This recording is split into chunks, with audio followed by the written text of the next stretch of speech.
Hey, what's up, everybody? Welcome to Wrestling Uncensored. Tonight on the show, we recap Smackdown, everything going on in the WWE. Zelina Vega returns, Kevin Owens qualifies for Money in the Bank, and Edge beats down Jimmy Uso. Let's do it.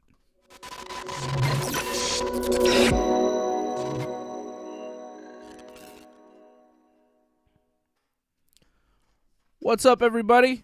Thank you for joining me. It's the Ringside Report Network. You know me. We're here to talk professional wrestling on the show tonight. Thank you for checking in. I see Angelo is here. Craig Paquette is here. Members of the team. Donovan is here. Lauren Cronish. Brian Firth. Shout out to everybody checking in on the chat. I am rolling solo tonight, Angelo. Johnny North not here with me because he's, I think, engrossed in this hockey match that's going on. I know the Canadians are losing Game 3 right now to Tampa. I think they're in the intermission. I don't know. I wasn't watching hockey tonight like many people in this city that I live in, of Montreal. I was watching Smackdown, and it was all right. Wasn't a terrible Smackdown. Edge was there. He did some cool stuff. Zelina Vega with a surprise return.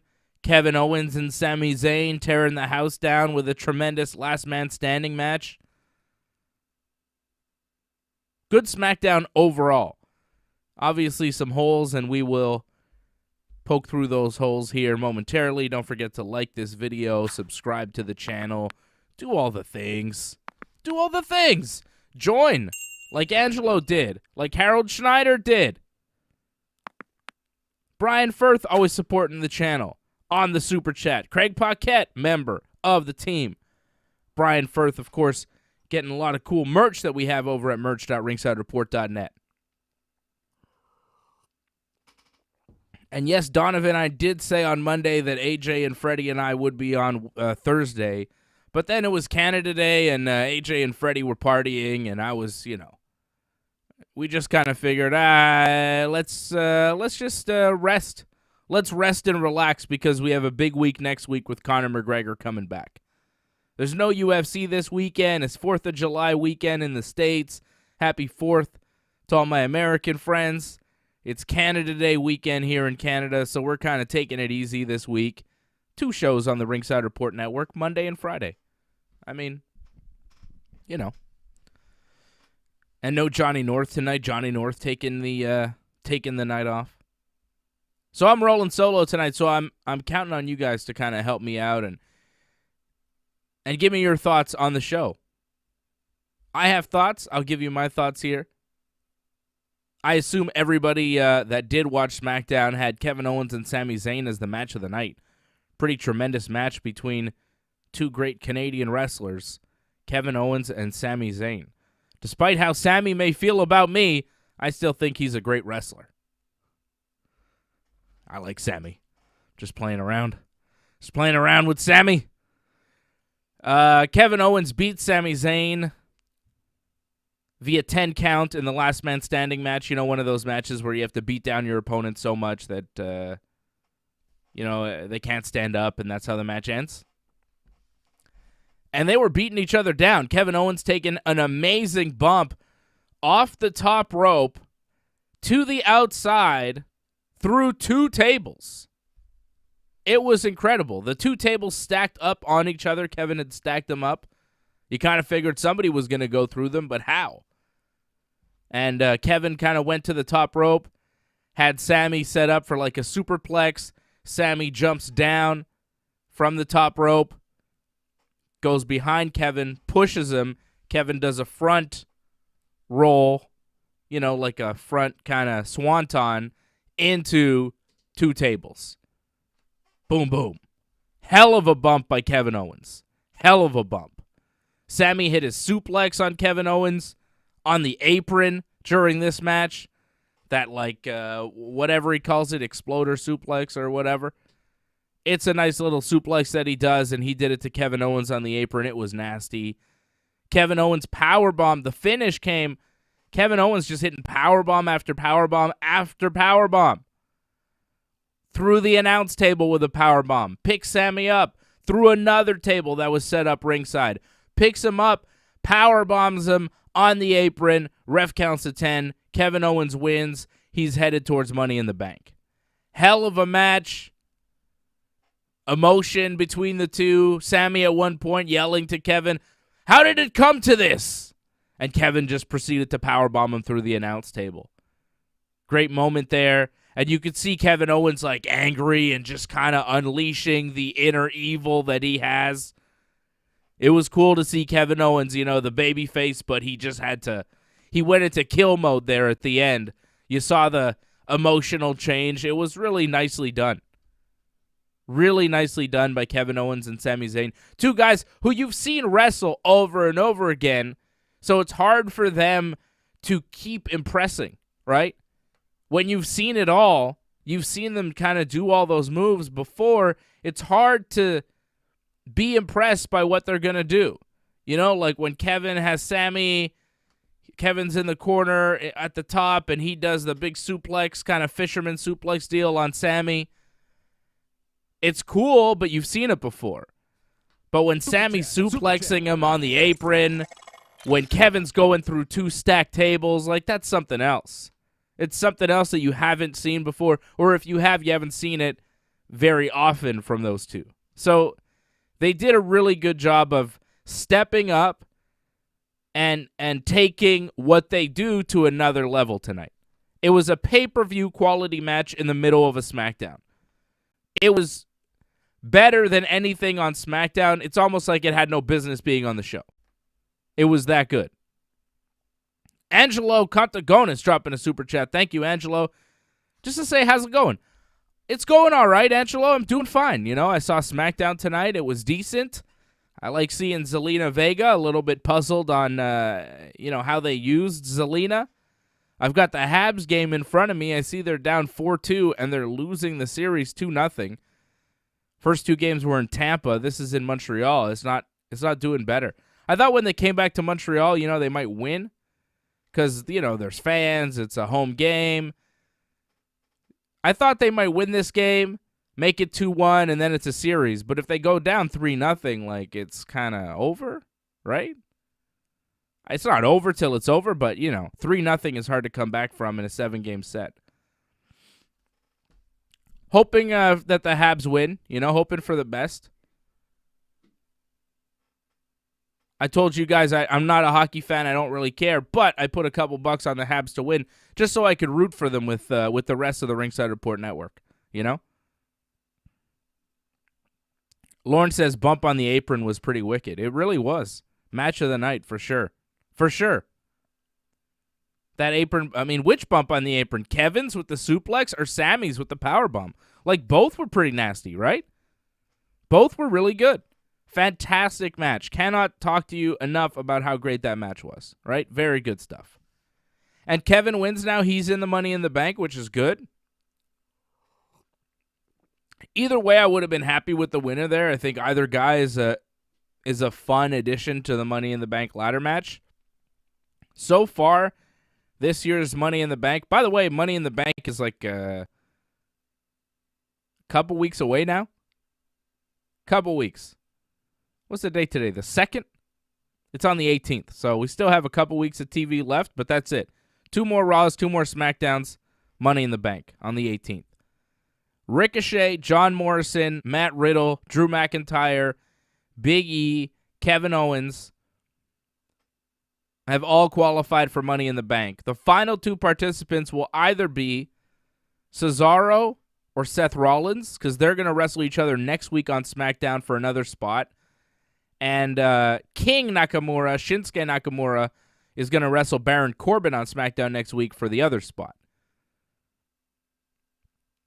It's not a bad match. If you look at the participants here, this has all the makings of a fantastic 8-man ladder match, which is, it's hard to do. It's hit or miss. It's a lot of guys. It's a lot of people you got to figure out spots for, and you really got to put that thing together very well. You got to do a lot of planning, and things have to go right. But the lineup is pretty sweet. Ricochet, Morrison, Riddle. I mean, Drew, who's, I don't know, ladder match. I don't think it really suits his style. Big E is in this match. I don't know if ladder match suits his style either, but I'm sure he'll do something crazy. Kevin Owens is great in ladder matches. Cesaro or Seth. I think Seth. I could see Seth winning this whole thing. Of the participants here, I don't see Big E winning it. I don't see Kevin Owens winning it. Drew McIntyre could definitely win it. But if Seth gets in, if Seth does beat Cesaro next week, I think Seth might be in it. Or winning it. If he's in, he might win. Nakamura or Corbin next week? I'd say Nakamura, because Corbin's whole deal is he's, depressed. Everything's gone to shit for Corbin. He lost his crown. He's very sad. He did a promo tonight where he's just nothing's going right. Everything's terrible. And then he had a match, right? Corbin wrestled. It was Big E and Shinsuke. This was the opening match. Big E and Shinsuke getting the win over Corbin and Apollo Crews. Corbin got distracted by Nakamura's guitar player telling him that his car was being towed. Then we see Corbin's Mercedes truck getting towed on the big screen in the arena. So Corbin gets distracted. Big E hits him with his finish. 1, 2, 3. Corbin loses. And then Corbin looks kind of sad after the match. Commentary was talking about how everything's fallen to pieces around Corbin, and they wondered if he was getting his car repossessed. He couldn't afford the payments, so he was getting his car taken away, which... Does that really... it doesn't look good for the WWE, right? If their guy is getting his car repoed. Also, maybe it was the Repo Man. Why not just bring Repo Man back and say, yes, I am Repo Man, and I took your car, King Corbin. What are you going to do about it? Mwahaha. No? Repo Man? Nobody? Nobody down with the Repo Man? So Corbin got his car taken away from the Repo Man, and that allowed Big E and Nakamura to get the win. So I think Corbin will continue to lose matches and will lose once again next week to Nakamura. So Nakamura will be in Money in the Bank, but he will definitely not win. Right? I mean, come on.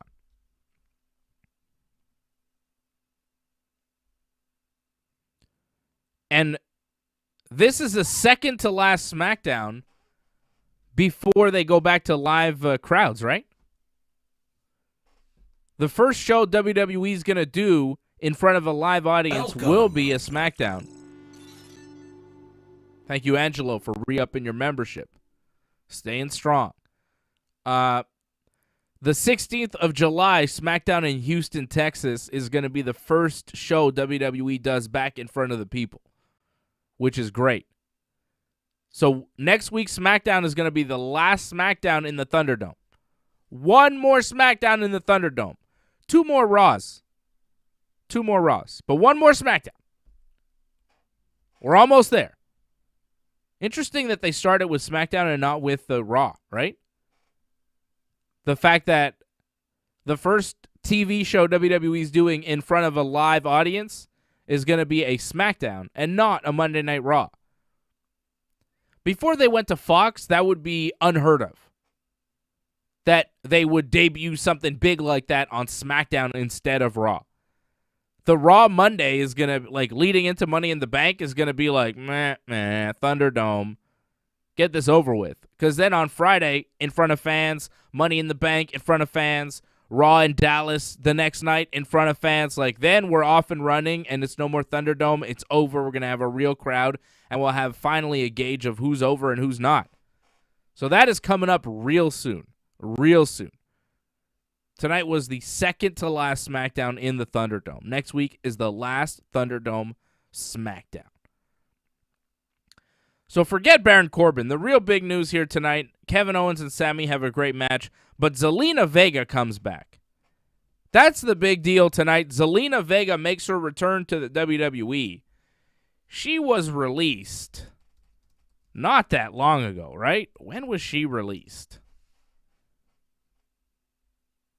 November? It's been 7 months. I guess it's been a while. It feels like it hasn't been that long. She was released November 13th, 2020.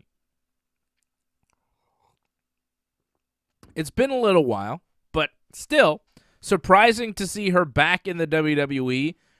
There were reports that she was seen at the Performance Center in Orlando at some point over the past few weeks. I think back when her husband, Aleister Black, her real-life husband, Aleister Black, was still with the company. He's since been released.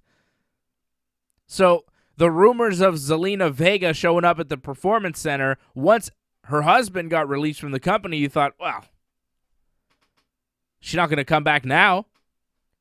But she did. Zelina comes back, and I'm happy to see her back on TV in a wrestling role. I think she's very talented and all of that. I want to preface what I'm about to say by saying I think Zelina Vega is very talented, and I think she's a very good wrestler, and she talks well, and she's got a great look, and she's, like, good. But the way they used her was a little strange. Sonya Deville comes out, announces that she's going to reveal a new participant in the Women's Money in the Bank ladder match. She's like, some people have to qualify, some people just get in the match.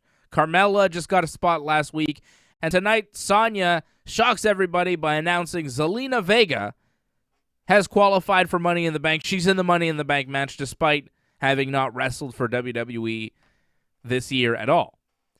So Zelina shows up, and she says she's going to win the Money in the Bank match, and she's going to cash in on either the Raw or SmackDown or NXT Women's Champions. So she's kind of showing you in that promo, the WWE, speaking through Zelina Vega, is telling you in that promo that the winner of this match could cash in on anybody.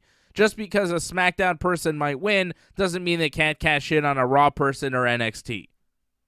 So that's been established, right? Probably the same goes for the men's match, although no one in the men's match has said that, so you never know. But Zelina says she could cash in on anybody, and Sonya Deville, who's a person of authority in WWE, agrees with that statement, so that's obviously a fact at this point. Liv Morgan shows up and says Zelina doesn't deserve a spot in this match. She does, because she works hard and da-da-da.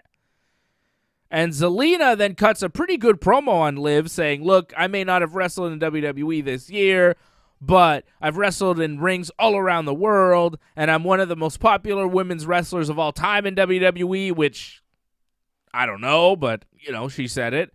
And she also said that she's going to embarrass Liv Morgan and prove what an amateur that she really is. Liv then delivered a pretty good slap to Zelina's face and demands a match, and Sonya accepts. So it's Liv Morgan versus Zelina Vega. A match right away. A match right away is even a bad move. Zelina Vega left in controversial fashion.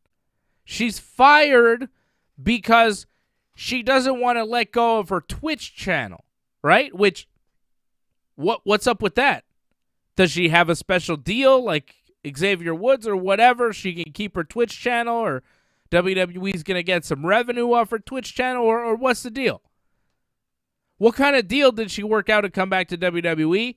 Maybe that'll be revealed in time. Maybe it won't be. Wrestling business is secretive. Who knows, right? But Zelina coming back is kind of a big deal. But they didn't treat it like a big deal. She's been gone 7 months.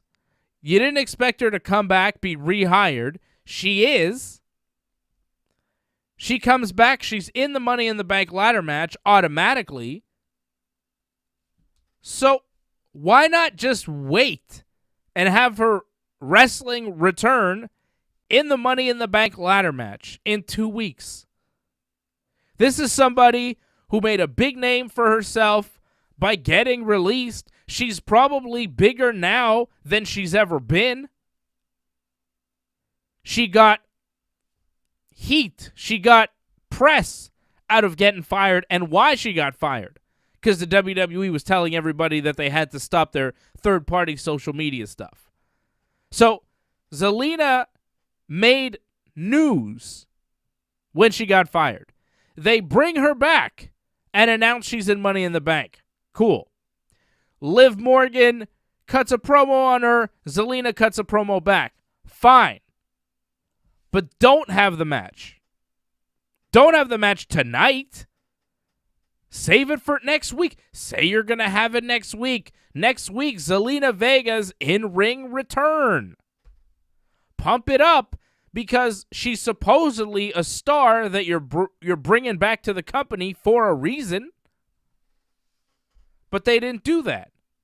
They have her in a match immediately with Liv Morgan, a match that means nothing. Liv Morgan's trying to qualify for Money in the Bank by beating people. She beat Carmella 2 weeks in a row. Carmella's like not even on the show now. I think she was watching the match backstage.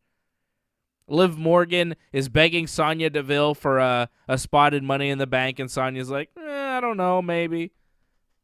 Meanwhile, Liv keeps beating Carmella, who's in the match just for no reason. And now tonight, she beats Zelina. Not only should Zelina not have wrestled tonight, if she is going to wrestle, she should probably win, right? You bring somebody back, it seems like a big deal for about 2 minutes. Until the bell rang. And then the bell rang again, and Zelina went from being a star at a 95 on 100 level, she just dropped to an 85 on 100. If Zelina Vega is a video game character, she came back as a 95 in the women's division. She's a star. She's known. She's got heat. She cuts a good promo. And then you have her job to Liv Morgan in a 2-minute match, and she loses all momentum right off the bat. Now, I'm not saying you can't do anything with Zelina. I'm not saying that it's going to fail, the Zelina reboot or whatever they're trying to do with her, but it didn't start off very well. It started off pretty shitty. The promo was good from Zelina. Zelina did nothing wrong. But the way the WWE booked her tonight was fucking embarrassing. You bring a star back as a surprise, and you have her work a match right away of no consequence that she loses? She got rolled up. Liv Morgan held her trunks, so I guess, Liv cheated to win, but in 2 minutes, Zelina's stock went from 95 to 85. And it's dropping as we speak.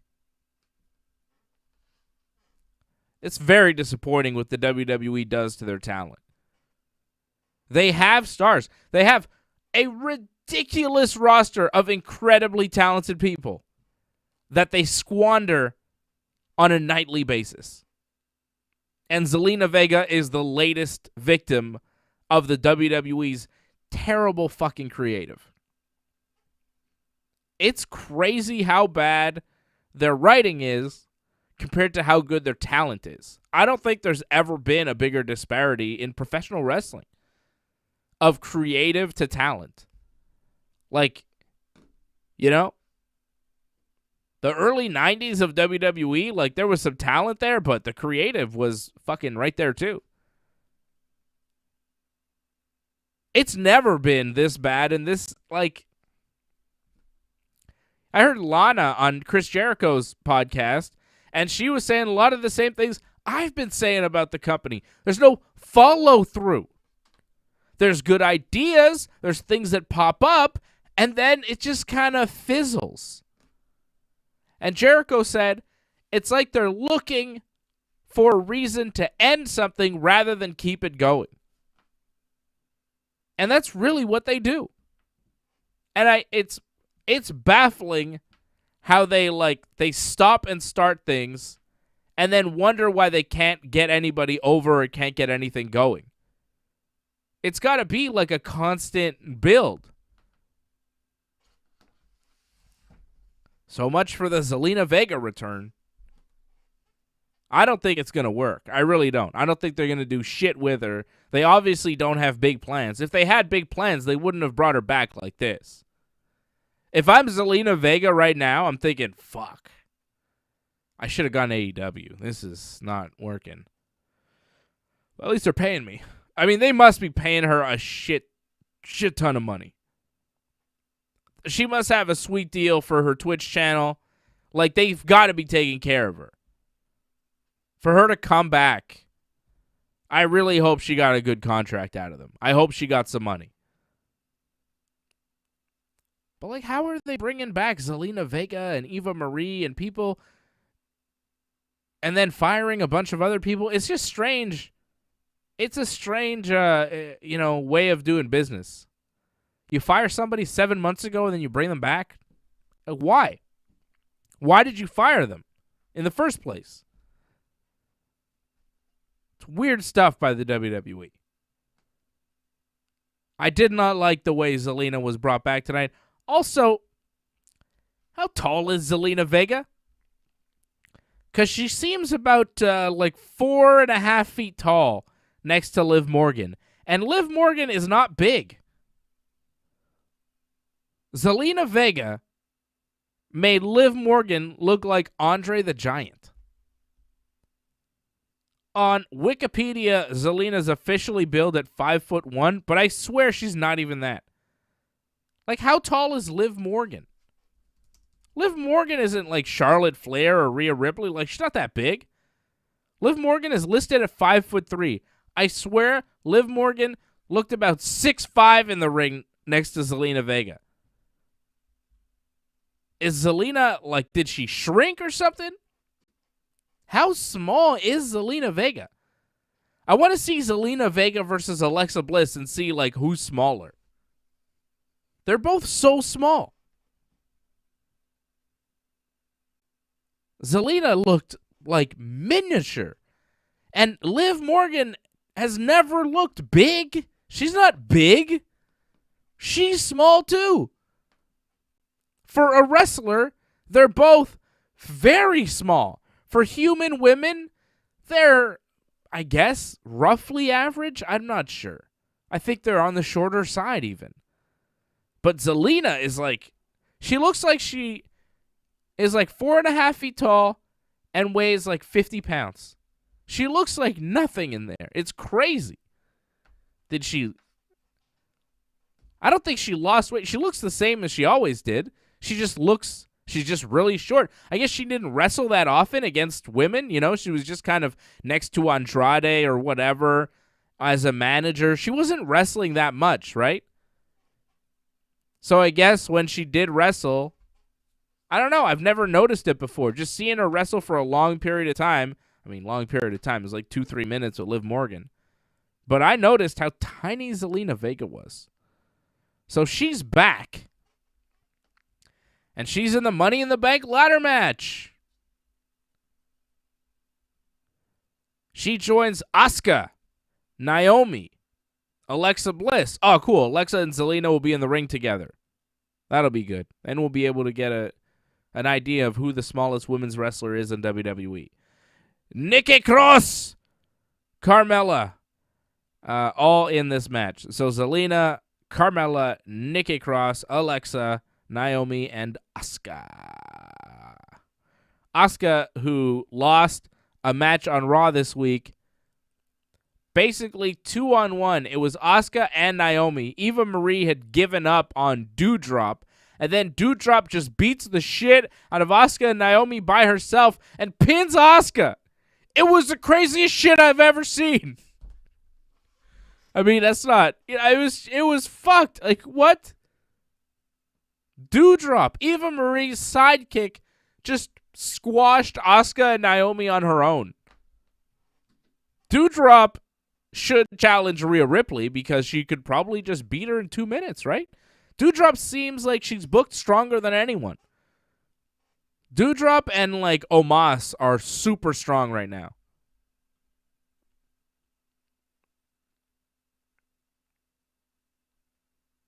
Uh-oh, AJ's on the chat. What's up, AJ? Shout out to AJ. AJ saying Happy Canada Day. Although this year, you know, Canada Day doesn't have the same pep, right? Doesn't quite have the same, hey, Canada, you know? A lot of atrocities being dug up, quite literally, right? It's pretty horrible. And it makes you think about this country and the way that it was built and things like that. And it's kind of unpleasant, to say the least. Horrific, really.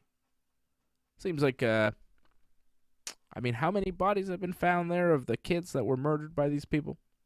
It's horrible. It's horrible. Yeah. So that was dark. But, you know, Canada, like, you know, this year, Canada Day, I think it's more about people that have been lost and people that have not been treated properly by this country, and that needs to change in a serious way. Hopefully this is a wake-up call, but I don't know. I don't trust Canada to do the right thing, unfortunately. Hey, the Habs just scored. That's good. 5-3, because the Lightning just scored 2. So it was 5-2. Now it's 5-3 in the third with like 4 minutes left. So I think it's pretty much over unless they score 2 more in 4 minutes. All right.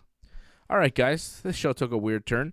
But, you know, I do think it's important to remember and to think about these things, the things that the Indigenous people of Canada had to deal with, the suffering.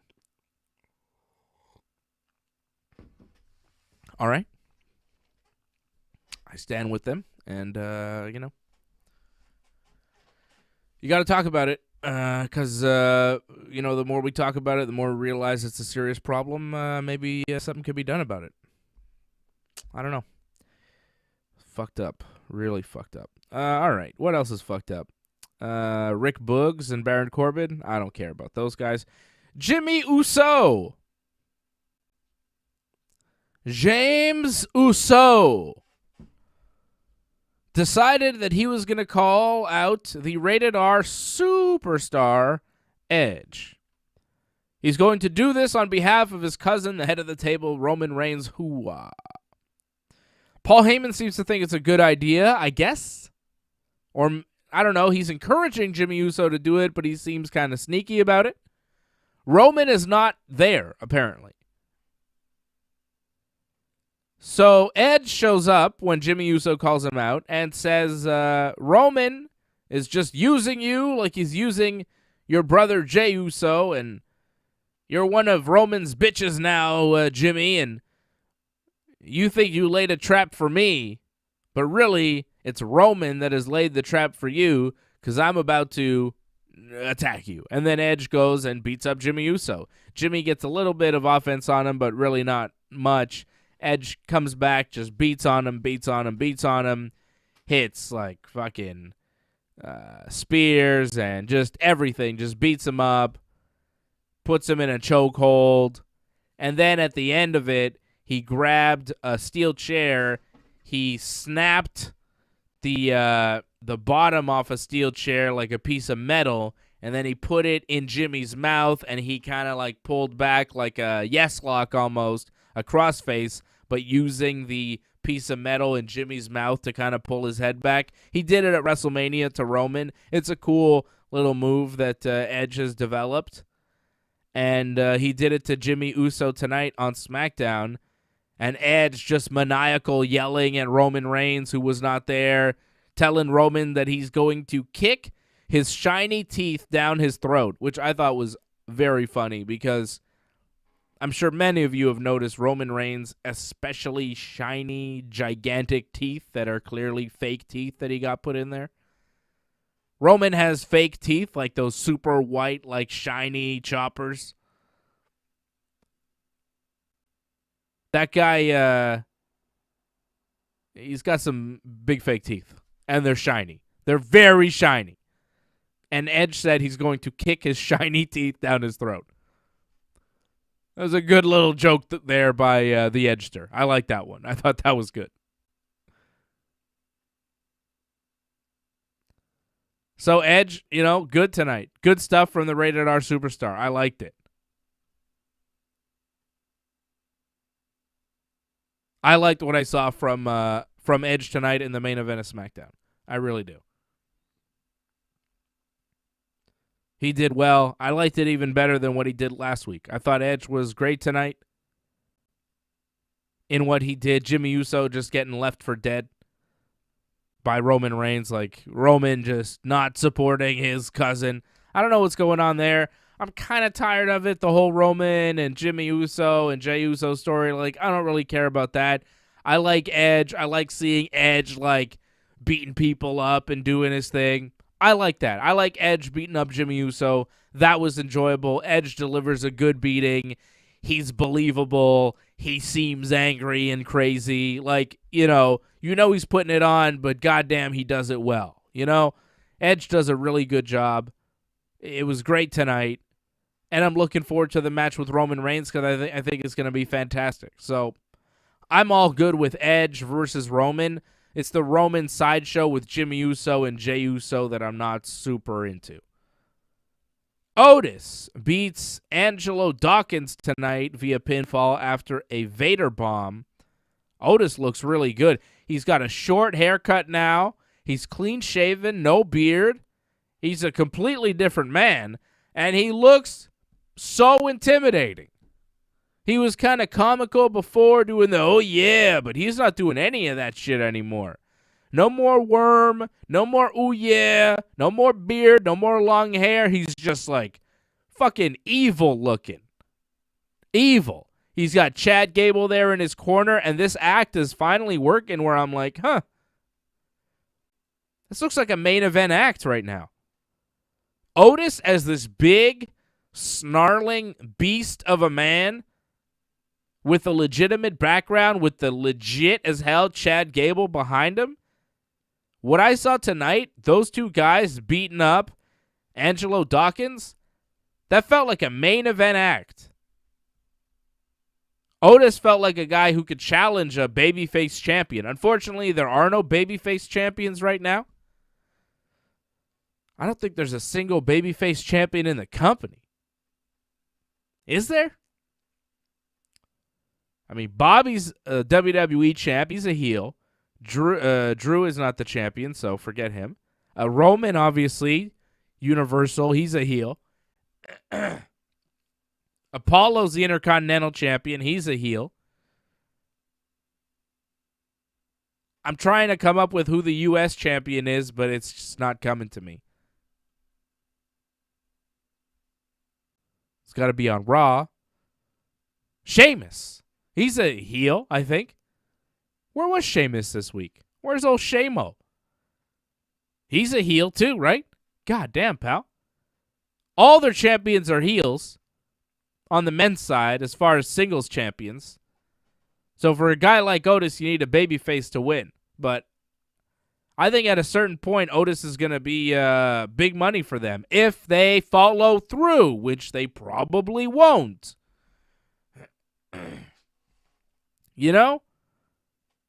I would like them to follow through on Otis. I just don't believe that they will. I don't trust the WWE at this point to give me anything of substance. Right? So I just don't see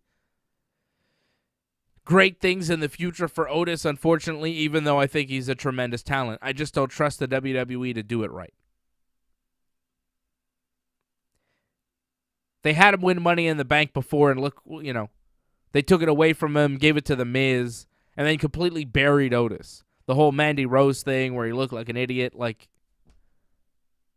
I guess in the end he did get Mandy, but they didn't follow through with it at all. I think they changed brands. They were just starting to become an act together, And then they're like, we're going to draft Mandy to SmackDown, and Otis will stay on Raw or whatever. Just keep it Mandy on Raw. I think they drafted Mandy to Raw, right? And Otis stayed on SmackDown. They drafted Tucky to Raw, too, and look how well that went for Tucky. Got released, by the way.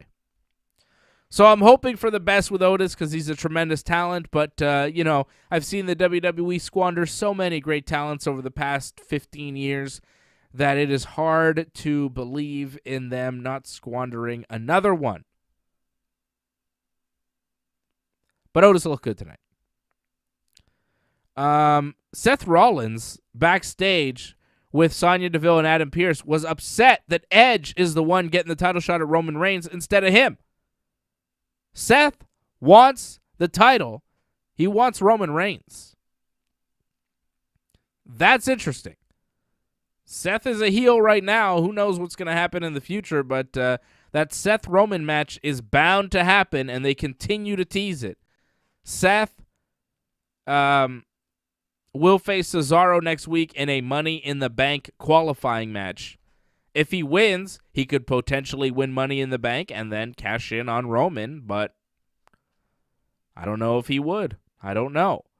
But Seth and Roman seems like a thing that might go down in the future.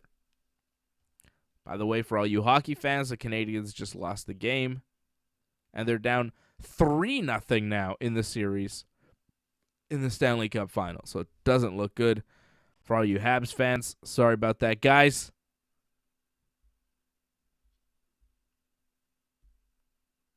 Seth Rollins versus Roman is a money match. I think it's going to happen down the road. I'm just not sure when. Maybe WrestleMania. I could see that as a Mania match. And that's pretty much everything that happened on SmackDown. Bayley, I guess, and Bianca Belair did another promo in the ring. Bianca says that the match at Money in the Bank, she wants to challenge Bayley to a match at Money in the Bank, defend her title once again. This time it'll be in an I Quit match. Bayley tells Bianca that she's got no chance because she never quits. And Bianca is not the champion she's portraying herself to be. Bianca just kind of laughs at Bayley and tells her she can't wait to make her quit. So we got a new match, new stipulation for Bayley and Bianca, who just wrestled at the last pay-per-view. Bianca winning, right, at Hell in a Cell, inside that Hell in a Cell. It was a very good match. My opinion, match of the night on that last pay-per-view, Hell in a Cell. I thought that was the best match overall on the card. And they're doing it again, this time an I Quit match. I don't know what that's going to be like, but their last match was very good, so hoping for the best. Roman Reigns versus Edge for the Universal title. Rhea Ripley defending the Raw Women's title against Charlotte Flair once again. I wish that match had a stipulation because, last pay-per-view, Rhea just got herself disqualified. What's stopping her from doing it this pay-per-view? Absolutely nothing. That match really needs a stipulation. Make it no DQ or something. But I guess with the two ladder matches, with so many high spot, no DQ type of, deals, people are going to crash through tables and ladders and chairs and all that type of shit. I guess you don't want to do that with Charlotte and Rhea. But what about Bayley and Bianca in an I Quit? Like, anything goes there. And they're not like submission masters. It's not like they're going to be trading holds trying to get a tap. They're going to be beating the shit out of each other, I'm assuming, with weapons. Like, what else do they do in that I Quit match? That's going to be interesting. Because you've got two Money in the Bank ladder matches on that card. Those matches are car crashes. People are crashing through things, falling off ladders, going through ladders, falling through the announce table, all that shit, right? So then when you add in an I Quit match, what can Bayley and Bianca really do that isn't already going to be done in those ladder matches? Already, you got to be careful with not repeating too much from one ladder match to the other. Then you have an I Quit match where there's no rules.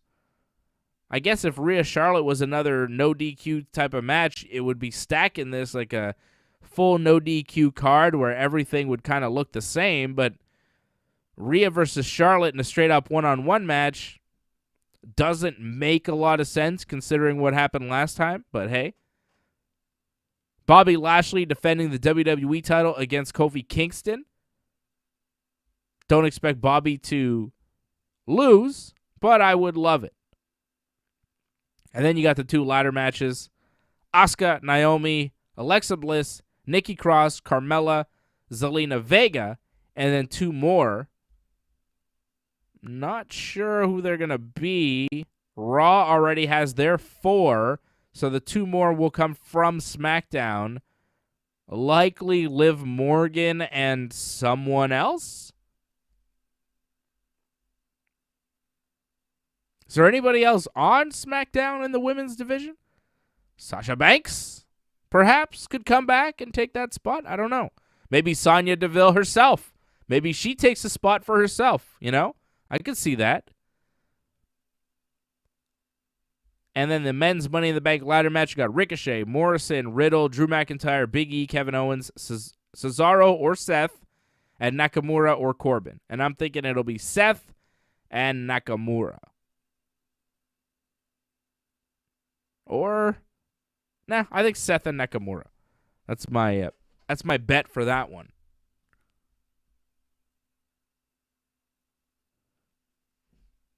Yeah, Johnny is not here tonight. I don't think he was at the game. He might have been at the game. I don't know. I hope he wasn't at the game. That's a lot of money to spend on a, was it 6-3 final loss? It's a lot of money to spend on sadness. You know what I mean? All those Habs fans dropping the money. Like, that's a lot of money to drop on being depressed after that game. Super chat. Hey. Thank you, Harold. Game over.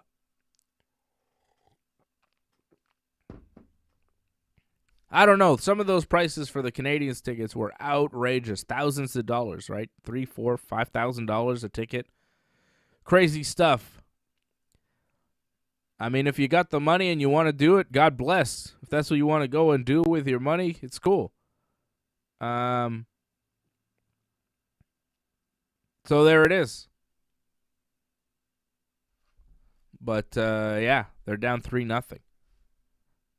I think if the Expos would have made the World Series, I would have spent some serious money to go to any kind of game.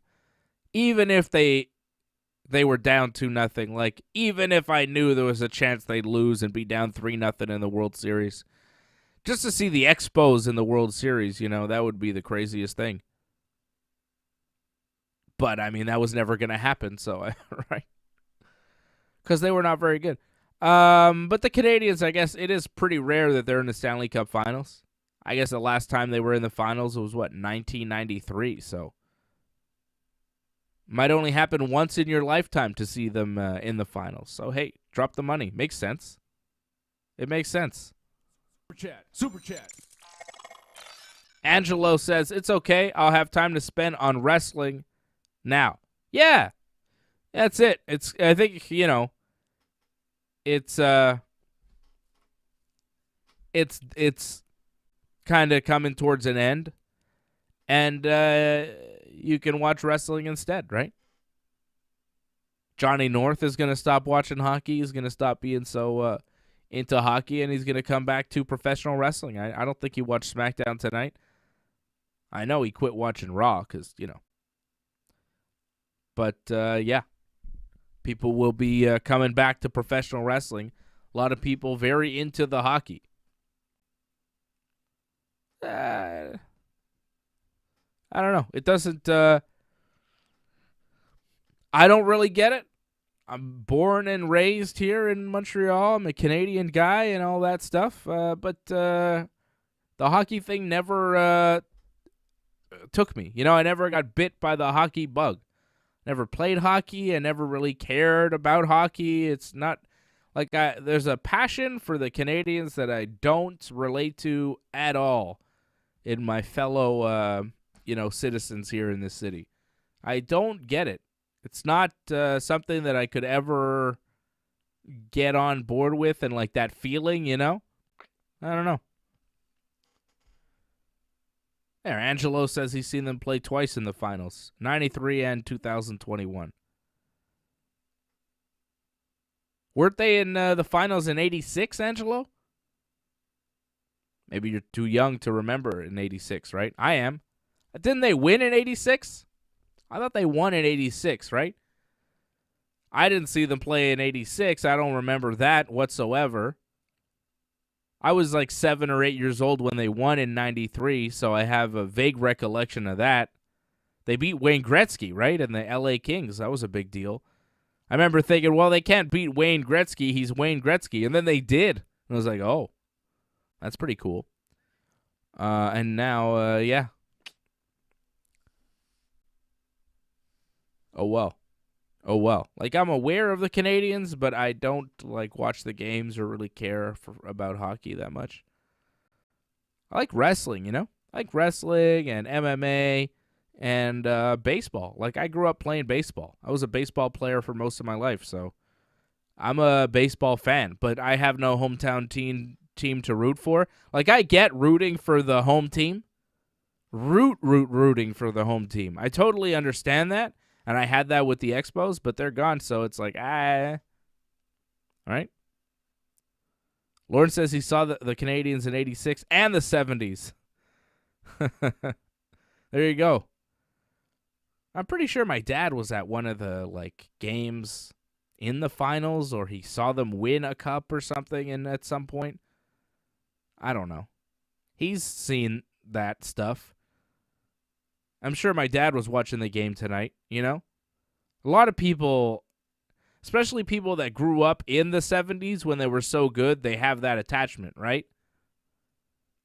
But I grew up in the 90s, and like in 93, I was too young to even kind of care, so I don't really have that attachment. May 68. What happened in May 68? My dad's on the thing. May 1960. What happened? They won the cup. You were at a game. I don't know. Anyways, doesn't look like they're going to win the cup this year, guys, unfortunately. Maybe next year, I guess. I don't know. Or maybe they will. Maybe they'll turn around and win the series 4-3. That would be crazy if they won it in 7, because that's what it's going to take at this point. They are in sudden death at this point. They cannot lose another game.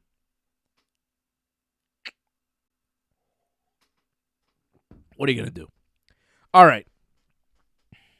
I still don't. He saw them win the cup. He was there at the Forum in 1968, May of 68. He was young, too. I mean, he was a kid. My dad was like, what, 9 years old in May of 68? Yeah. 9 years old, sees the Canadians win the cup. I mean, that's pretty cool. That's some old school shit. I have seen... Who have I seen win a championship? John Cena. I saw John Cena win the WWE title in Boston at a Money in the Bank. What Money in the Bank was that? 2012 or 2013? I was at that event. John Cena won a championship, brother. I think it might have been 2012. Was that the one, or was it 2014? Might have been 2014 in Boston. Yes. John Cena won the Money in the Bank ladder match. It was at the Money in the Bank pay-per-view, but it was for the title, the WWE World Heavyweight title, which was vacant at the time for some reason. Cena beat Del Rio, Bray Wyatt, Cesaro, Kane, Randy Orton, Roman Reigns, and Sheamus to win the WWE World Heavyweight Championship in Boston, Money in the Bank 2014. That's a championship I saw, brother. I also saw George St. Pierre beat the living shit out of Matt Serra and win the only championship for Montreal ever won at the Bell Center, the UFC Welterweight Championship. Canadians never won a championship at the Bell Center. George St. Pierre won a world title at the Bell Center fucked Matt Serra up. I saw that shit UFC 83. I will never forget. So I've seen some championships won, brother. I've seen some championships won. All right, we're done. I'm out of here. I'll see you later. Monday after Raw, right? No UFC this weekend. No watch-alongs. No nothing. I'll be back here Monday after Raw. And our Dynamite post-shows will return next week. Next week, we're in full force. We're going to be back after Raw, back after Dynamite. Thursday night, we're going to preview the Conor McGregor-Dustin Poirier fight. I'll give you my pick for McGregor-Poirier. Spoiler alert, I'm picking Poirier. And then I'll be back here next Friday night with Johnny North, unless hockey's still going on, which I figure in a week it probably won't be. I don't know. Tune out and find out. Like the video, leave a comment, subscribe to the channel, join the channel, do all the things. Thank you to Angelo. You are the Super Chat leader. Harold Schneider, also thank you for dropping a Super Chat. Thank you, everybody, for watching. Appreciate you. And I will see you again on Monday after Raw.